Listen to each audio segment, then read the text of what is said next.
Welcome. You are here with Wild Country Daily Updates. We're going to take a listen to the history and culture of Conestoga, Susquehannock people in PA. Now, I like to listen to different cultures, to different history. As you know, back then I wasn't born when they were here. The Indians, the Susquehannock people. I do know they were a certain tribe. I do know that. But I don't know too much more about it. I wasn't born back then. I didn't travel with them. And I just want to take a listen. And I thought maybe I'd share it with you guys. It's only 22 minutes long. So I think most of you can sit or work while you listen to this for 22 minutes. 22 minutes ain't that long. Especially when we got 24 hours in a day. Do some, work at your job or work around the house or work around the yard, or if you're sitting, just sit and listen to it for a little bit and let me know what you guys think down in the comment section below after the video. Let me know what your guys' opinion or what you guys pictured or what you guys came up with after hearing this.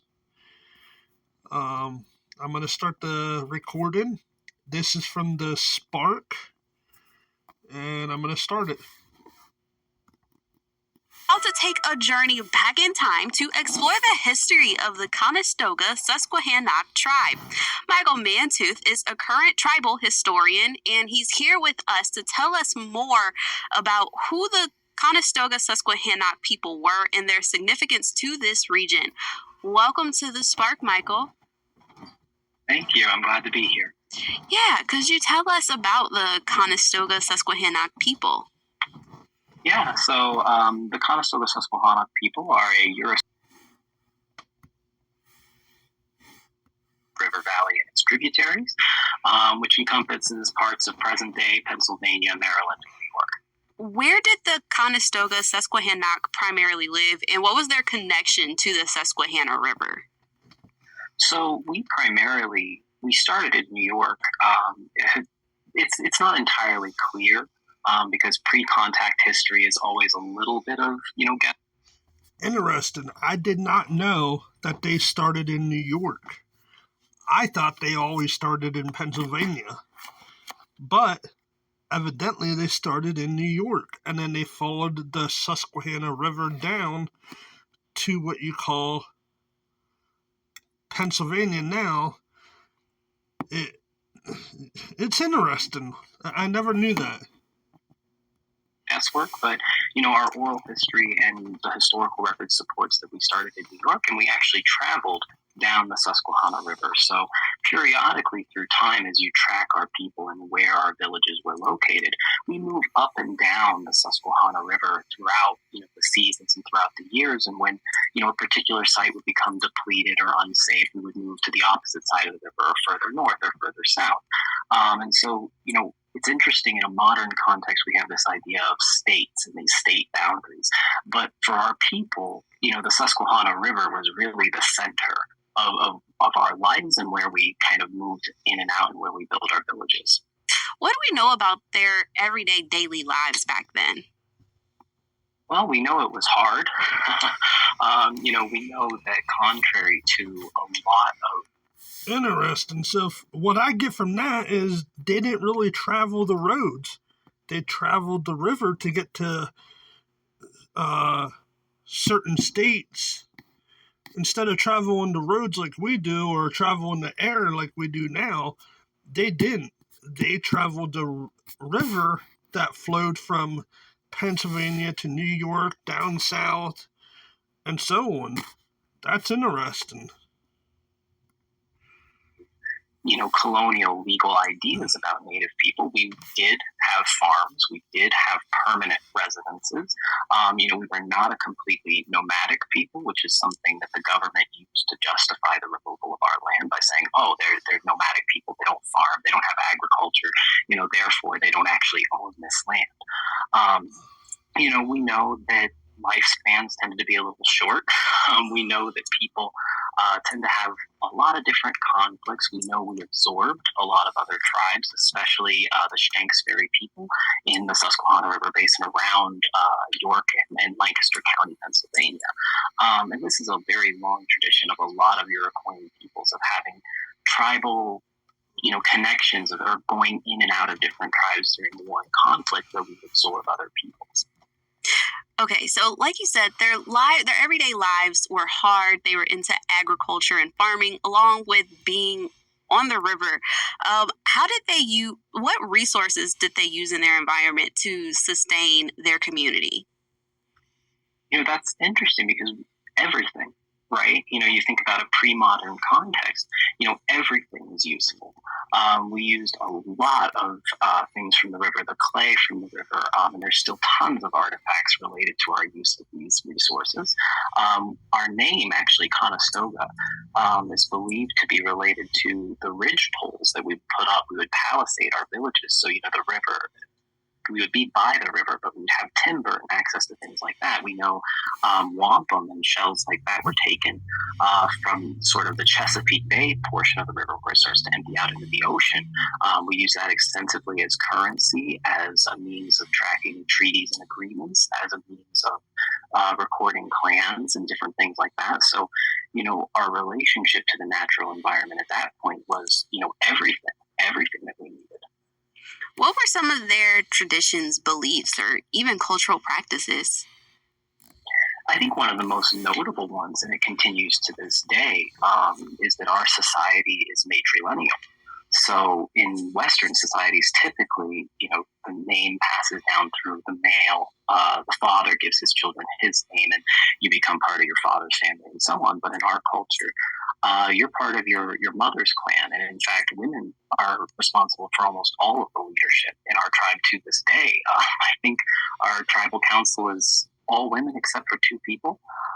So, it's a very interesting sort of shift in perspective because in our culture, the person who gives life, right, is the most sort of venerated person in our society. So it's very different, but it's something I think that creates a lot of opportunities for cultural exchange. And even early on in colonial history, it was clear that colonial authorities were kind of confused about this.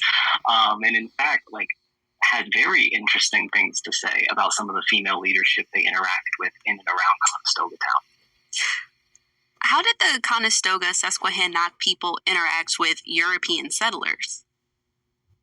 So, it's a mix of everything, right? You have fear, you have a little bit of violence at times. Initially we were really just centered on trade in Maryland in particular.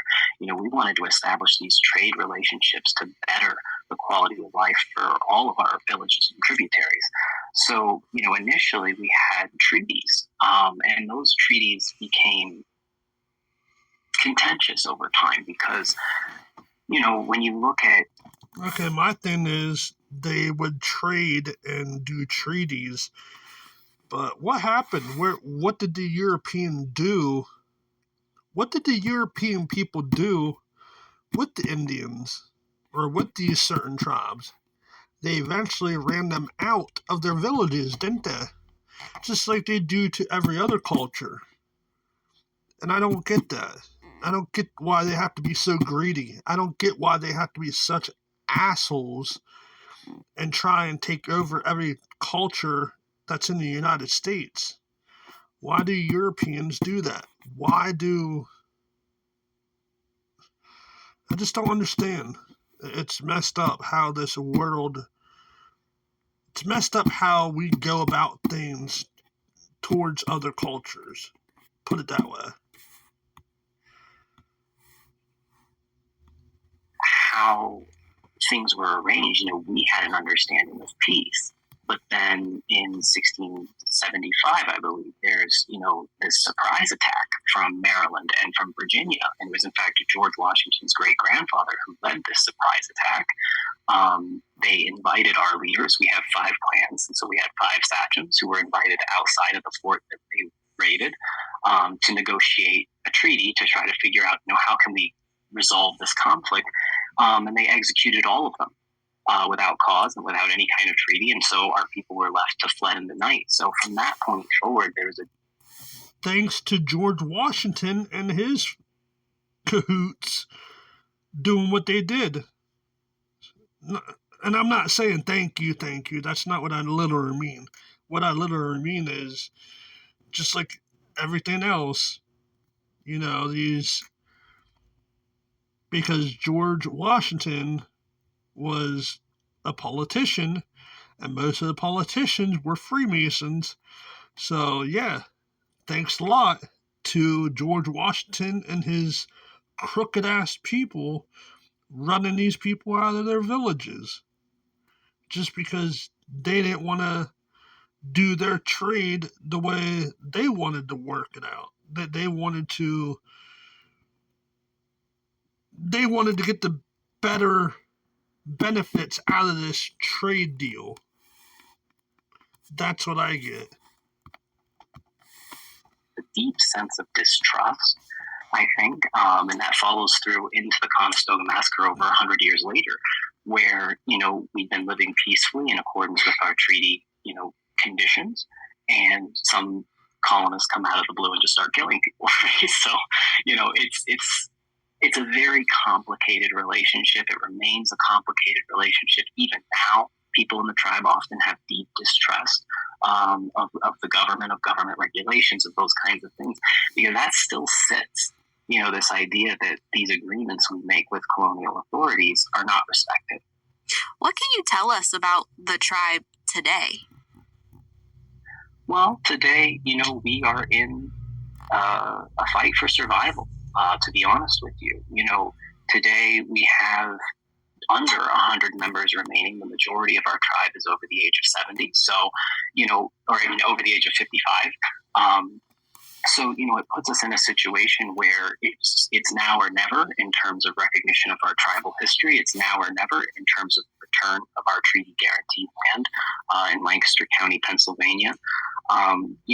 It's interesting that today there's a prevailing myth of our extinction, despite 175 plus years of documented history of asking for that land back, not just as Indigenous people, but specifically and consistently identifying as Conestoga Susquehannock people over this period of time.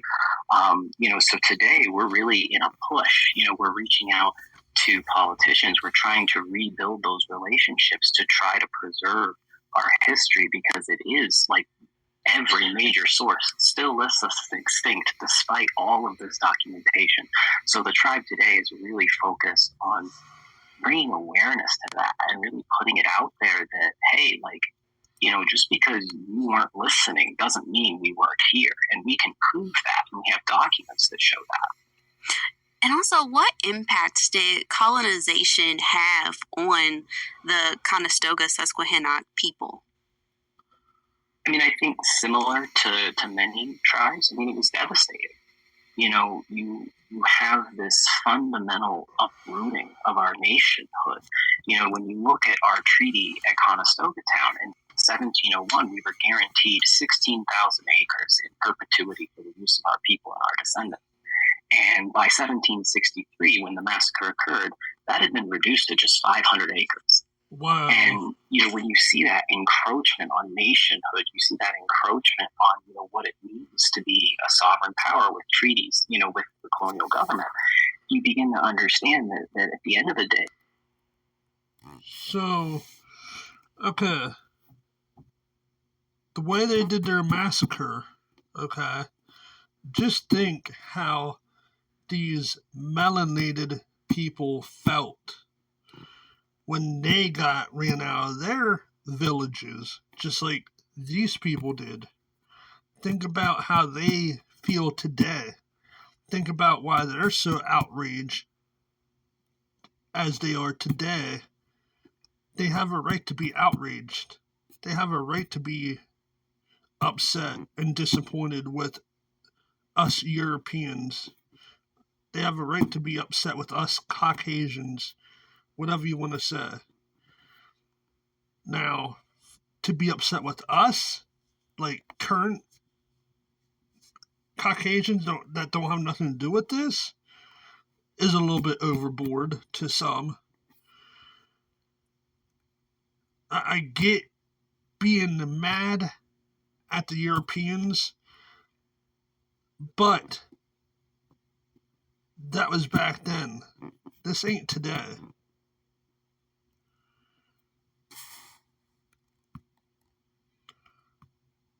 In today's society, we're all being screwed over by the higher ups. So it's not just one group of people or two group of people, it's everyone that's being screwed over by the higher ups. So we're in the same boat as you guys now. Colonization is designed to remove our status as American Indian people and instead replace that with this sense of, we're all part of the fabric of America and no one has any distinct history or any distinct rights here, even though our treaties tell us different. Our treaties have very specific rights. And when you look at the way that treaty in particular, by 1763, our community, we were not allowed to own or be in possession of firearms or weapons. So that made us not only unable to defend ourselves, but also unable to provide for ourselves. And this is something that continues to this day, where Native American communities are denied the resources and opportunities to take care of their own people. And so people look around and they say, why are reservations so poor? Why do Native Americans have some of the worst, kind of statistical results on all these different issues? And a big part of that is this paternalistic relationship that goes back to those treaties where, the government was basically saying, we can't trust, these natives to handle their own business. We can't trust them to have weapons. We can't trust them to provide for their own people. And we're not going to allow them to do that. And then we're going to punish them for not providing those resources perpetually throughout history, right? So, that impact is something we're still struggling with. Is like how do we, kind of build that up and stand on our own 2 feet when we're not being given the opportunity or the resources to do that? Michael, can you tell us, are there any physical landmarks or artifacts in the area that could connect us to their history today? Yes, absolutely. I think one of the biggest sacred sites that remains in the area is the petroglyphs at Big Little Indian Rock. The other thing I can think about is Wyalusing Rocks, which is sacred to many tribes in the area. That's definitely not just, our little chunk of land, but I think there's lots of these little physical signs, and I think the biggest thing and the easiest place to visit is the Susquehanna River. Because I don't know if you've ever been there, but it is a really powerful experience, at least for me, to see like the scale of it, and also to think about the historical significance of it, how long, our people have been traveling up and down that river. Were there any family lines who descend from the students at the Carlisle